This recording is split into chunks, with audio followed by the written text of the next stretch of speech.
2023년을 보내고 2024년을 맞이하는 이 순간에 하나님께서 주신 말씀은 빌립보서 2장 5절 말씀입니다. 예수 그리스도의 마음을 품으라는 그 말씀입니다. 여기 설교 요약을 보면서 보겠습니다. 그래야 이 설교 시간이 좀 이렇게 딱 좀 짧아질 것 같아요. 그리스도 예수의 마음을 품으라는 것은 예수를 생각하고 바라보고 본받으라는 뜻입니다. 그냥 막연하게 뭘 품고 그러는 것이 아니라 예수를 생각하고 바라보고 본받으라는 뜻이죠. 바로 히브리서 12장 2절 말씀, 믿음의 주요 또 온전하게 하시는 예수를 바라보라 라는 그 말씀과 연계가 됩니다. 그러면 예수는 누구십니까? 예수는 둘째 사람이요 마지막 아담이라고 고린도전서 15장에 그렇게 기록합니다. 우리의 조상은 첫사람 아담이죠. 근데 왜 예수를 둘째 사람 마지막 아담이라고 불렀겠습니까? 다시 얘기해서 예수 이외에는 그 다음 사람은 존재하지 않는다는 뜻입니다. 그래서 예수가 둘째라는 얘기는 첫째와 둘째 사회에도 없고 예수가 마지막이라는 얘기는 예수 이후에도 없다는 얘기입니다. 그러니까 오직 예수만이 우리의 주님이시라는 것을 여기서 의미합니다. 아담과 예수를 잠깐 비교하면 아담은 하나님의 형상대로 지음을 받았어요. 그죠? 하나님의 형상대로 지음을 받았는데 하나님과 동등되려고 선악과를 먹었습니다. 왜? 자기 뜻대로. 그러나 예수님은 어떻게 되죠? 본질상 하나님이세요. 그런데 그 하나님이신 것을 하나님과 동등됨을 취하지 아니하고 우리 사람으로 오시고 그리고 십자가에 달려 죽으시기까지 하셨습니다. 빌립보서 2장 6절입니다. 이것이 첫사람 아담과 둘째 마지막 아담 예수와의 차이입니다. 굉장히 큰 차이입니다. 그래서 첫사람 아담으로 말미암아 죄가 들어왔죠. 그래서 이 죄에 싹신 사망이 왕이 되어버린 겁니다. 왕이 됐다고 하는 것보다는 왕 노릇하게 되었죠. 왕은 하나님이시죠. 여전히 죄인이전 왕은 하나님이신데 사망이 슬쩍 들어와서 사망이 마치 왕처럼 역할을 해버렸죠. 그 결과 심판의 대상이 되어버리고 말았습니다. 결론적으로 아담의 불순종으로 모든 인류는 죄인이 되어버린 겁니다. 로마서 5장입니다. 그런데 한 사람의 순종하심으로 많은 사람에게 은혜가 넘치고 의롭다 하심에 이르고 생명 안에서 왕노릇하게 됩니다. 순종하심으로 많은 사람이 의인이 되어 영생에 이르게 되었습니다. 로마서 5장입니다. 이것이 아담과 예수와의 차이입니다.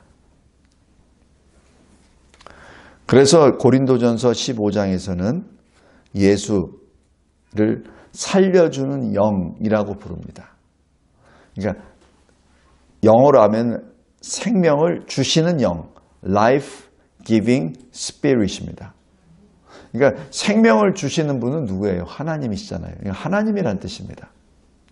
그러나 아담은 뭐죠? 살아있는 존재, living being, 바로 생영, 그렇게 번역이 되어 있죠. 그래서 이 첫사람 아담은 죄로 말미암아 육의 사람, 또 흙에 속한 자가 됩니다. 그러나 이 예수는 하늘에 속한 자, 그죠? 영의 사람, 이렇게 표현이 됩니다. 전혀 다릅니다. 뒤에 붙는 사람, 아담이라는 건 똑같아요. 그러나 전혀 다른 존재입니다. 성도 여러분, 우리가 바로 그 예수께 속한 자들입니다. 그래서 세상 속에 똑같이 살아요. 그런데 구별되게 삽니다. 그래서 오늘 송구영신 예배 드리기 위해서 밤 11시에 이렇게 오잖아요. 그러나 세상 속에 속한 사람들은 그것을 인정하지 않습니다. 둘째로, 예수 그리스도를 이 마음을 품으라는 것에 그 마음에 여러 가지가 있는데 그 마음의 가장 큰 것이 무엇입니까? 겸손입니다. 그래서 이 어거스틴이라는 그 신학자는 예수 그리스도의 마음을 한마디로 딱 합니다. 겸손입니다. 겸손. 물론 예수 그리스도는 사랑의 그 실체죠. 그러나 그게 너무나 이 지고하고 광범위하기 때문에 이해할 수 없기 때문에 그 중에서 하나의 우리가 취할 수 있는 것을 취하는 것이 바로 겸손입니다. 근데 이 겸손이라고 하면은 마치 내가 스스로 낮아지는 모습이 되는데 그게 아니에요. 내가 낮아지는 것은 내가 중심이 되잖아요. 근데 여기서 낮아지시면 하나님의 거룩 앞에 무너지는 겁니다. 그것이 신학적으로 겸손입니다. 그래서 겸손이라는 것을 잘못 해석을 해서 내가 인위적으로, 내가 의도적으로, 내가 누구보다 남보다 뭐 이렇게 겸손하고 뭐 이렇게 하는 거를 하는데 그게 아니라 신학적으로는 하나님의 거룩 앞에 죽는 겁니다. 거기는 고개를 들을 자리도 없고 자기 생각을 할 그 구석도 없습니다. 왜 그렇죠? 예수님이 그렇게 하셨기 때문에. 여기 설교의 큰 2번에 작은 1번 보십시오. 하나님이신 말씀이 육신이 되셨습니다. 그 자체가 낮아지심입니다. 육신은 뭐죠? 삼초한 공간에 제한을 받는 존재예요. 시간에 제한을 받는 존재입니다. 근데 그런 존재가 되셨다는 얘기죠. 무한의 영원의 존재가 유한의 존재로 들어오셨다는 얘기예요. 그게 낮아지심입니다. 그리고 우리와 가운데 계시는 임마누엘이 되셨죠. 그것이 하나님의 낮아지심입니다.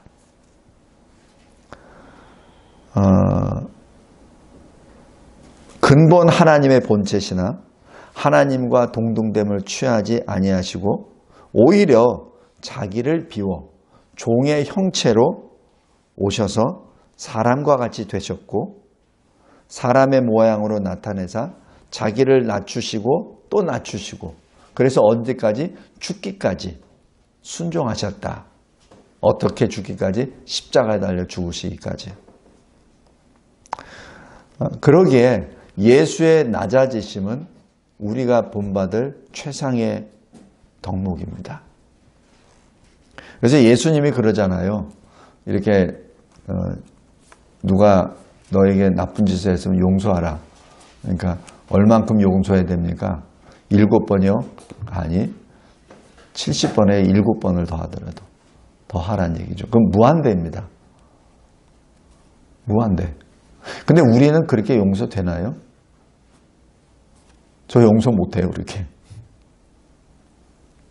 그냥 어떤 때는 이를 부득부득 깔면서 표현을 안 했다는 의미지. 근데 이미 얼굴은 이미 변해 있거든. 근데 예수님은 그것까지도 바꾸란 얘기죠. 그러니까 이게 내 의지로 되지 않는다는 얘기예요. 그러니까 이 겸손이라는 거, 이 성경에 나오는 겸손, 낮아지심을 내가 흉내로 하려고 해도 흉내를 낼 수가 없어요. 하나님이 역사하셔야 됩니다. 마치 사도행전 1장 8절에 예수의 증인이 되기 위해서는 전제 조건이 뭐예요? 오직 성령이 너에게 임하시면입니다. 그러면 권능을 받아. 이렇게 되죠. 내 증인이 되리라. 이렇게 된 겁니다. 그러니까 예수의 증인도 성령의 역사로 이루어지듯이 주님이 보여주신 그 낮아지심, 겸손도 성령의 능력이 임하셔야 가능합니다. 불가능합니다. 우리 의지로는. 그래서 제가 처음에 서두에도 겸손이 우리 의지로 하는 거 아닙니다. 우리 인간들이 보통 생각하는 겸손한 사람, 겸손, 겸양지덕 이런 거는 그거는 거기에 비교가 안 돼요. 지금 성경에서 말하는 낮아지심은. 그래서 예수의 겸손은 우리 자신의 능력이 아니라 그리스도의 영, 성령에 붙잡혀야만 가능합니다.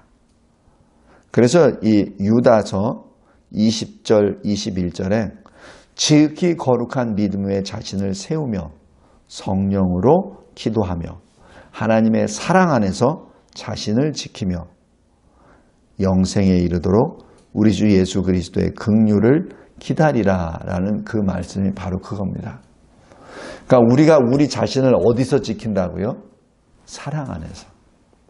근데 그 사랑의 본체가 뭐죠? 예수입니다. 예수입니다.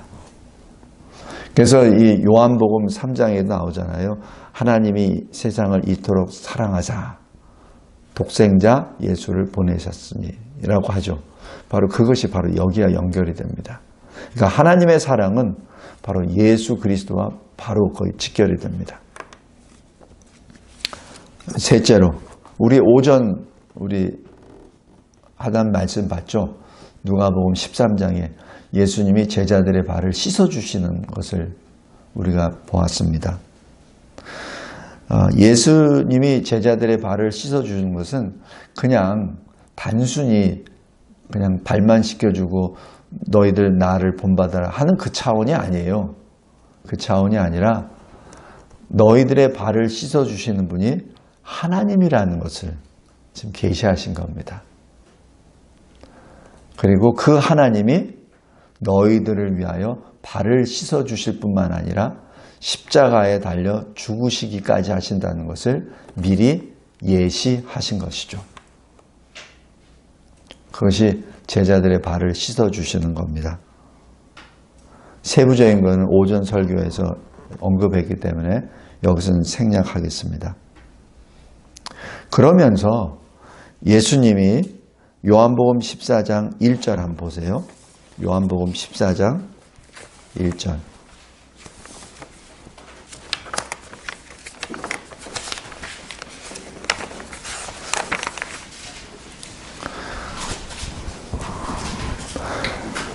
너희는 마음에 근심하지 말라.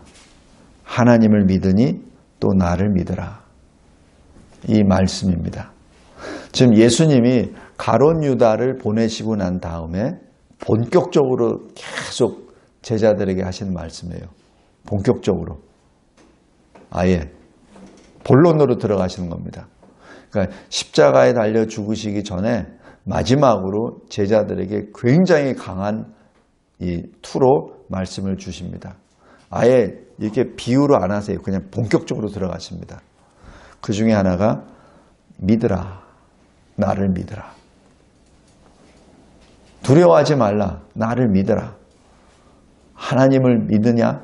그럼 나를 믿어라. 바로 내가 너희의 하나님이시니라.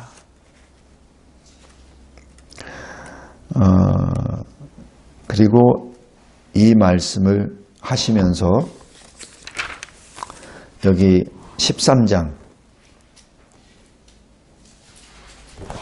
15절에 한 것처럼 내가 너희에게 행한 것 같이 너희도 행하게 하려 하여 본을 보였노라. 그러니까 예수님의 그 리더십은 예수님이 먼저 해서 하세요. 예수님이 먼저 가십니다. 그리고 나를 따르라 라고 하시죠. 앞으로 가라 라는 말씀을 안 하십니다.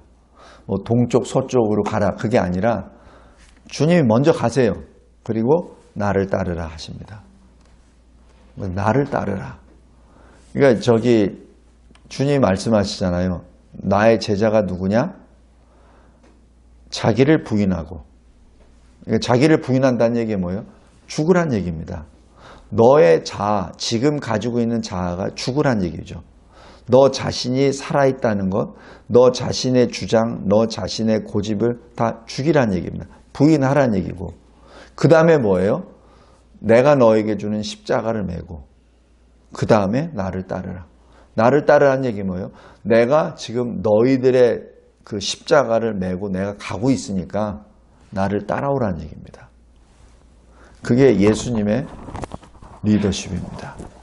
그리고 예수님의 본이십니다. 그럴 때 제자들은 두렵죠.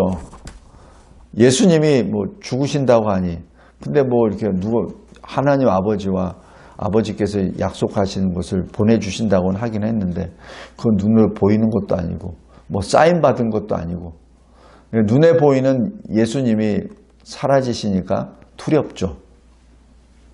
그러니까 주님이 계속 주시는 말씀이 두려워하지 말라라는 말씀이죠. 그러면서 오늘 이 빌립보서 2장 5절 말씀을 다시 한번 묵도합니다. 왜 예수님이 이런 말씀을 쭉 하셨을까? 그러면서 31절부터 쭉 오는 핵심이 뭐죠? 34절에 새 계명을 너에게 주노니 서로 사랑하라. 너희가 서로 사랑하면 35절 이로써 모든 사람이 너희가 내 제자인 줄 알리라.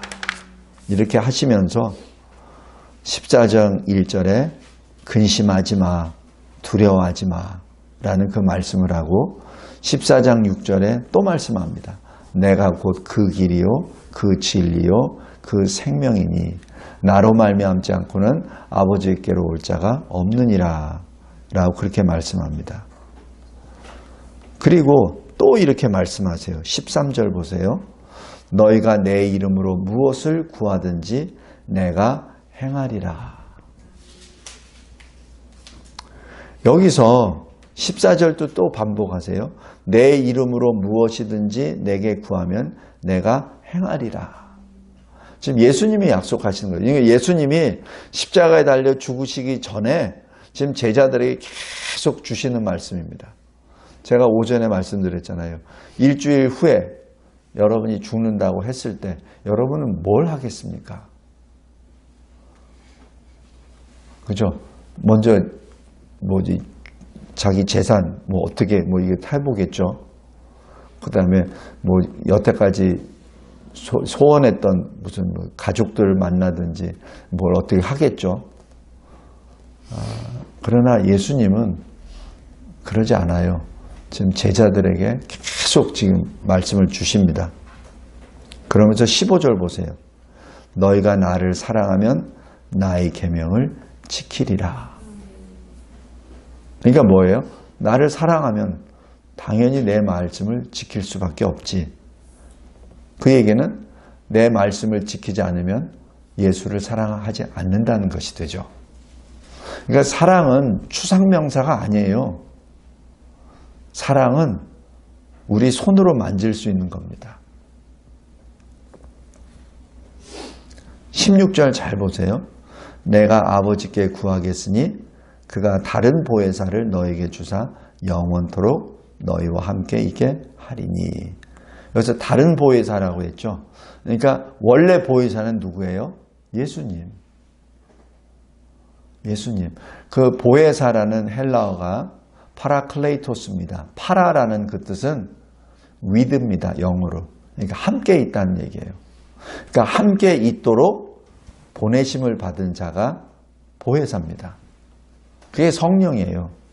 그러니까 원래 보혜사는 예수님이세요. 그 다음에 예수님이 승천하시고 난 다음에 아버지께서 보내신 분이 바로 그 다른 보혜사 성령 하나님이십니다. 17절 보세요. 그는 진리의 영이라.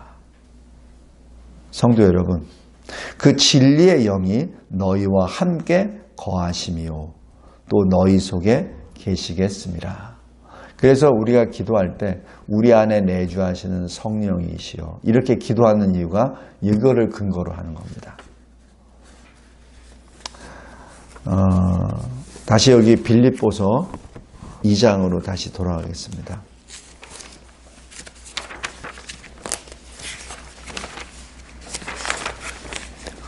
빌립보서는 성령께서 사도 바울을 통하여 기록하게 하셨죠. 근데 이 빌립보서 2장 1절 보면은 이 권면이 들어갑니다. 그런데 어떤 권면이냐면 2절 마음을 같이하여 같은 사랑을 가지고 뜻을 합하며 한 마음을 품으라. 이게 뭐예요? 예수의 마음입니다. 3절 보세요.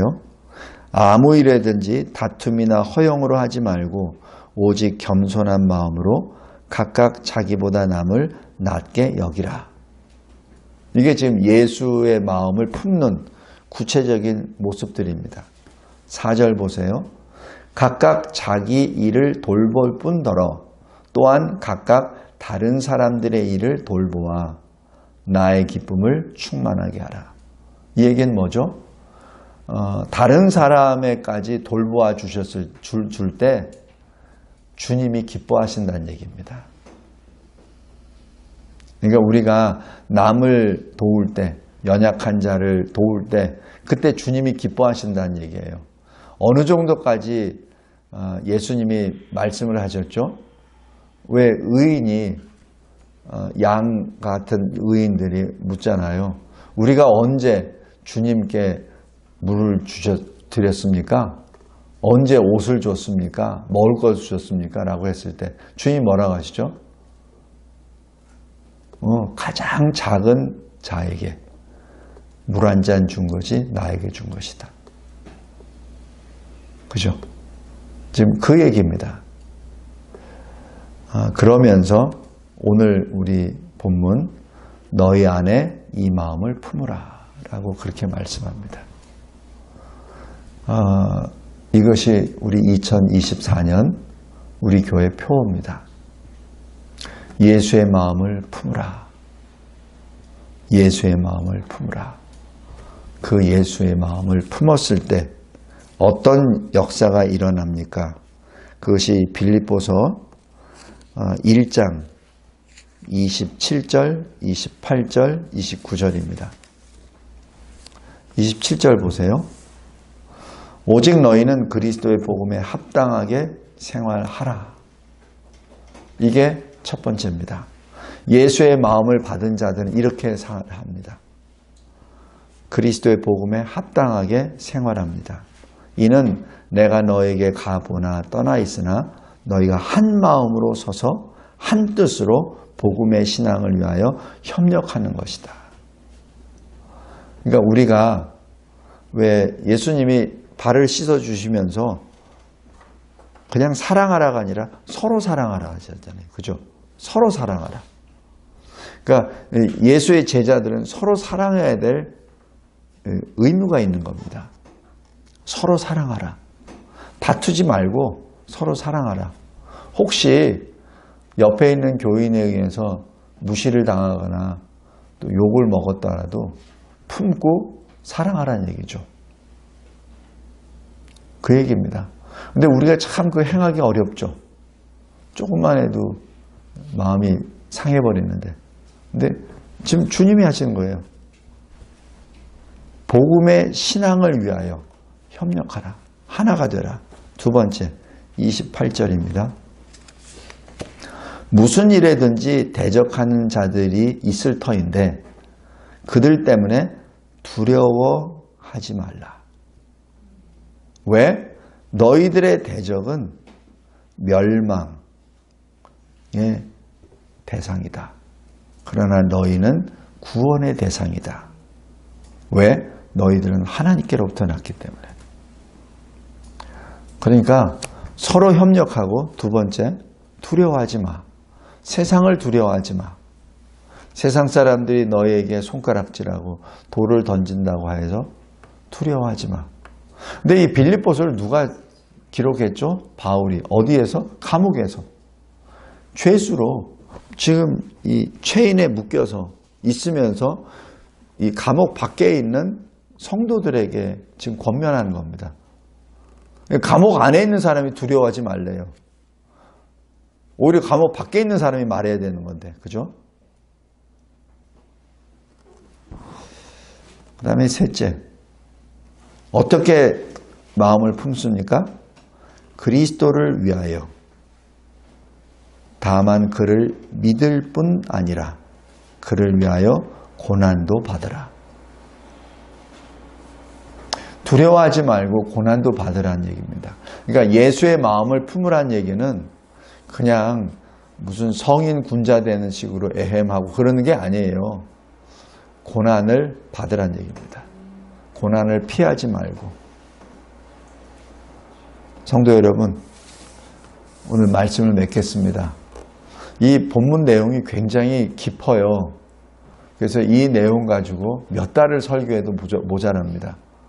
그러나 오늘은 송구영신 예배이기 때문에 제가 그래서 요약한 것을 기초로 해서 굉장히 요약만 하고 있습니다. 예수님이 주신 말씀, 서로 사랑하라.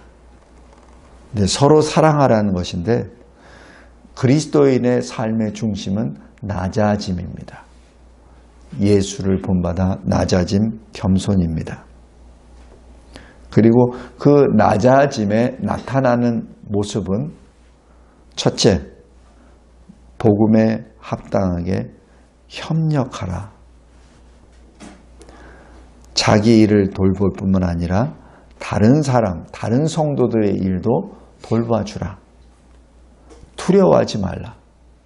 그리고 고난을 그대로 받으라. 예수께서 십자가 고난을 피하시지 않잖아요. 그 십자가 길을 그대로 걸어가시잖아요. 그것이 그리스도 예수의 마음을 품으라입니다. 다시 한번 하나님께서 주신 이 새해 우리 주 예수 그리스도의 마음을 품고 서로 사랑합시다. 서로 협력합시다. 그리고 서로 돌보십시다. 이 세상을 두려워하지 말고 세상을 이깁시다. 왜냐하면 주님이 이기셨기 때문에 그렇습니다. 하나님 감사하고 감사합니다. 2024년을 다시 한번 우리 주 예수 그리스도를 바라보고 생각하고 본받는, 그리하여 예수의 마음을 품으라는 말씀을 주심에 진심으로 감사합니다. 한 사람 아담의 불순종으로 죄가 들어왔습니다. 그러나 한 사람 예수 그리스도로 말미암아 우리가 생명을 얻었습니다. 하나님, 생명을 얻은 자로서 주님의 마음을 품고 주님이 걸어가신 고난과 영광의 그 십자가의 길을 우리도 걸어가게 하옵소서. 감사합니다. 예수 그리스도의 이름으로 기도드리옵나이다. 아멘.